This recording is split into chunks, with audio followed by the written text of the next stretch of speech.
আদালত আজকে স্পষ্টভাবে বলেছেন যে সামিরার যে ব্যাগে যে ওষুধ পাওয়া গিয়েছিল সেটা হলো লোকাল অ্যানেস্থেসিয়া যেটাকে বলা হয়, যেটাকে মানুষ মানে অজ্ঞান করার জন্য ব্যবহার করা হয়।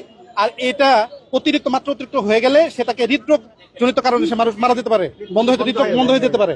আবার আরেকটা বিষয় বলা হয়েছে যে তার বুকের ডান পাশে এবং বাম পাশে আঘাতের চিহ্ন পাওয়া গেছে এবং সেটা কালো দাগ হিসেবে ছিল, যেটা আদালত স্পষ্টভাবে বলেছেন যে এইখানে যে আঘাতের চিহ্ন পাওয়া গেছে সেটা অপমৃত্যু হতে পারে না, আত্মহত্যা হতে পারে না, সেটা অন্য কোনো ব্যক্তি কিংবা অন্য কেউ তারা অন্য মানে বেশি ব্যক্তি দ্বারা আঘাত হতে পারে, শক্ত করে আঘাত হতে পারে, সেটা আদালত স্পষ্টভাবে বলেছেন।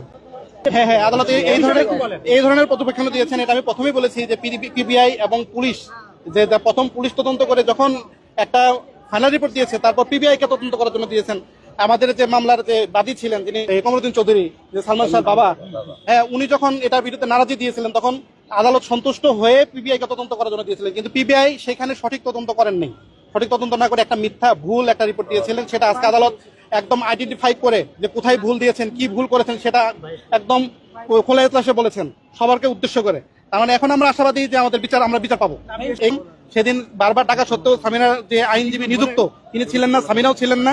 আদালত আজকে বলেছেন যে এখানে যে সামিনা যে তার পক্ষ হওয়ার প্রয়োজন নাই, আমাদের পক্ষে আমরা যে রিভিশন করেছি, আমরা যে তথ্য উপাত্ত উপস্থাপন করেছি সেই তথ্য উপস্থাপনের উপরেই শুনানি হয়েছে এবং ওইটাই খণ্ডন করে উনি আজকে রায়টা দিয়েছেন। এখানে উনি বলেছেন যে অন্য